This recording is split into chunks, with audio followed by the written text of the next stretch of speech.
لا، اليوم الوضع مستقر.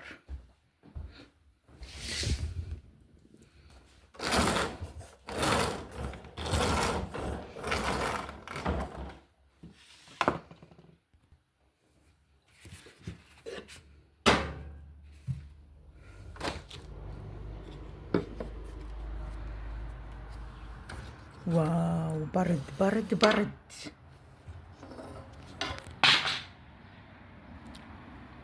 غراض كل هلا صحيح شمس بس ولكن بوز. هلا الساعة 9:52 بتوقيت النمسا. أنا بعرف إني يعني قايمة معكم متأخرة شوي، كان عندي موعد بس أنا الورق اللي لازم لهذا الموعد طلع عندي اياه وماشي، يعني لساته فيه وقت.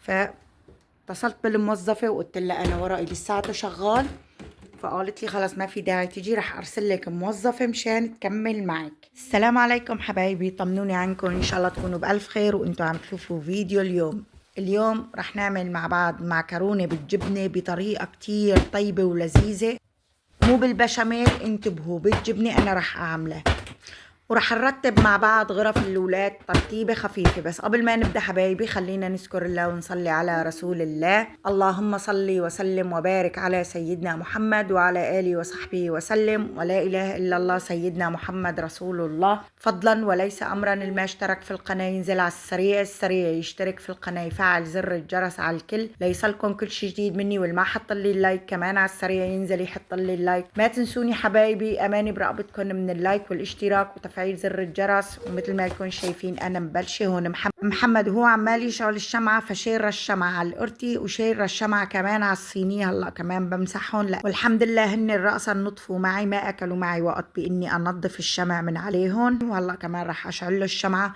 هاي الشمعة ريحتها بالورد كتير، ريحتها طيبة.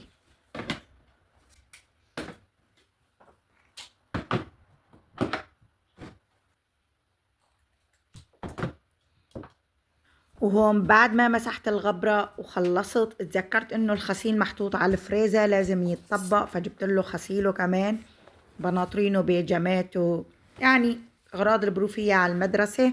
هلا انا بعلق له صرت بس البيجامات والبناطرين الجينز، بس الكنزات القطنية ما بقيت اعلقها ابدا لانه رقبتن عم بتمط وما عم تصير حلوة ابدا على اللبس.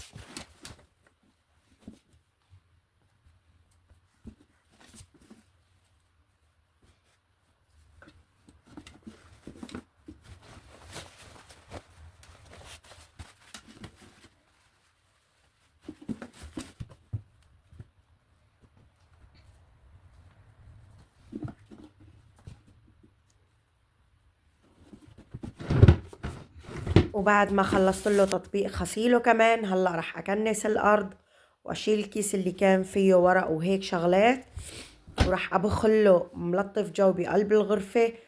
وما رح اقدر اوصف لكم كمية الرواق والطاقة الايجابية اللي بتصير بالغرف لما برتبه وبنظفه وبكنسه وببخلها ملطف جو، بتصير راحة نفسية غير شكل.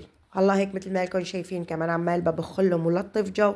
وهلا بروح على غرفة الأستاذ رضوان، وأمانة ما تواخذوني أنا مترشحة ومقربة، يعني صار لي يومين كانت قبلي بنتي مرشحة ومقربة وسعلة، فجأة اجاها فهي عادتني، أخذتها عند دكتور الأطفال، هي صار بشهر واحد، هي تاني مرة بتمرض، فالدكتور حولنا على المستشفى مشان نشوف إنه إيش السبب اللي عندها، هي دائما مرشحة ومقربة وعم تسعل وهي القصص. فبالمستشفى قالوا لنا كل شي طبيعي، ولكن هي معدية الله أعلم من المدرسة من شي حدا، يعني بتعرفوا المدرسة كلهم أولاد صف الأول، يعني كلهم أولاد صغار، حتى المدرسة بعتوا لنا رسائل على الأولياء الأمور، يعني قالوا إنه الأولاد إذا ما طابوا منيح لا تبعتوهم على المدرسة لأنه مزداد العدوى إنه بالرشح والسعلة وهاي الأمراض اللي بتعدي. فقلنا لهم أوكي. فالمستشفى ما عطوني غير شراب سعلة وقطرة الملح اللهم صل على النبي، وقطرة لتفتح لها أنفها فقط لا غير، لأنه كل شيء الحمد لله طبيعي. أنا كنت عمال بخاف اللهم صل على النبي من ربو، بس الحمد لله رب العالمين كل شيء طلع تمام. وهيك مثل ما شفتوا كمان نظفت غرفة رضوان وصارت عم تضوي ضوي، بس المسكليتات ضلوا بالغرفة فما قدرت إني آخذ راحتي في ترتيبه أكثر. نطبخ مع بعض المعكرونة بالجبنة. أنا عبيت الطنجرة مي مشان نسلق المعكرونة.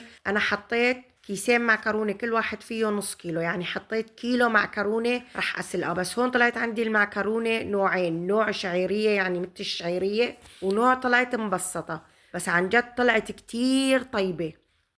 وهلأ بغطيها وبعيفها تنسلق ربع ساعة على الزبط، ورح نبلش بتقلية اللحمة. أنا جبت المقلية وحطيت فيها تقريبا ربع كوب زيت نباتي، وبنزل فوقهم تقريبا بصلتين حجم وسط. مثل ما لكم شايفين أنا البصل عم بستخدمه بصل مفرز، وبحط فوق البصل شوية ملح. الملح بيساعد التلج يدوب بسرعة. وهلا بقلي البصل، ما بقلي تقلاية كاملة لأنه اللهم صلي على النبي رح يصير يطقطق معي، فبنزل رأسا باللحمة فوقه. وطبعا ما بنسى المعكرونة كل 5 دقايق أو كل 3 دقايق بعملها تحريك مشان ما تعجن على بعضها. هلا أنا ما بحط لها زيت، بس ولكن ما بشيل ايدي منها، يعني كل 5 دقايق مثل ما قلت لكم 3 دقايق هاللي هو بضل عمال بحرك فيها مشان ما تعجن على بعضها. وهون نزلت اللحمة فوق البصلة. هلا بقليهم كلهم مع بعضهم وبخلي التلج تبعهم كلهم يحلوا مع بعضهم. وهلا رح انزل بالبهارات. انا رح انزل ب3/4 معلقه فلفل اسود ومعلقه كامله بابريكا. بتحبوا تحطوها حلوه بتحبوا تحطوها حدي، هذا ذوق شخصي، مثل ما انتم بتحبوا فيكم تحطوا. الملح والسكر والبابريكا حسب الرغبه، لانه اللهم صلي على النبي هدول حاسه المذاق، عرفتوا علي. وهون بنزل هلا 3 معالق طعام دبس بندورة، وكمان بقليهم مع اللحمة والبصلة مشان يعطوهم طعمة حمضية. وبعد ما قليتهم كلهم وخلصوا جبت صينية كبيرة، حطيت فيها التقلية اللحمة والبصل، ونزلت فوقها تقريبا كاسة شاي مي، ونزلت المعكرونة اللي سلقتها. وهلأ بحركهم كلهم مع بعضهم. اللهم صل على النبي تحريكة كتير منيحة مشان تقلي يعني تتخربط كلها معها، وبزبط لها ملحة. وهون ابو الرود ما رح ياكل بالجبنة، رح ياكلها عادية، شلنا له حصته على الزيت. وهلا بنزل فوقها ب 250 جرام جبنة موتزاريلا. اي نوع جبنة فيكن تحطوا، بس انا بفضل طعم الجبنة الموزاريلا، بتطلع كتير طيبة معها.